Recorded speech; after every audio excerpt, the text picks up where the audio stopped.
السلام علیکم ورحمۃ اللہ وبرکاتہ ویورز، بیوٹیفل حدیث نبوی چینل کی طرف سے آج میں آپ کو حضور اکرم صلی اللہ علیہ وسلم کا فرمان سناؤں گا، سو ویڈیو کو غور سے سنیں اور اسے آگے شیئر بھی کریں۔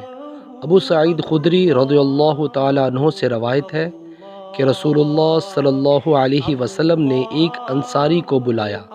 وہ آئے تو ان کے سر سے پانی ٹپک رہا تھا، تو رسول اللہ صلی اللہ علیہ وسلم نے فرمایا، شاید ہم نے تمہیں جلدی میں ڈال دیا؟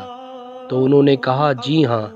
تب رسول اللہ صلی اللہ علیہ وسلم نے فرمایا کہ جب کوئی جلدی کا کام آن پڑے یا تمہیں انزال نہ ہو تو تم پر وضو ہے، غسل نہیں۔ صحیح بخاری حدیث نمبر 180۔ سو ویورز، اس ویڈیو کو آگے شیئر کریں اور کمنٹس باکس میں اپنی قیمتی رائے کا ضرور اظہار کیجیے اور میرے چینل کو سبسکرائب کرنا مت بھولیے۔ جزاک اللہ۔ السلام علیکم ورحمۃ اللہ وبرکاتہ۔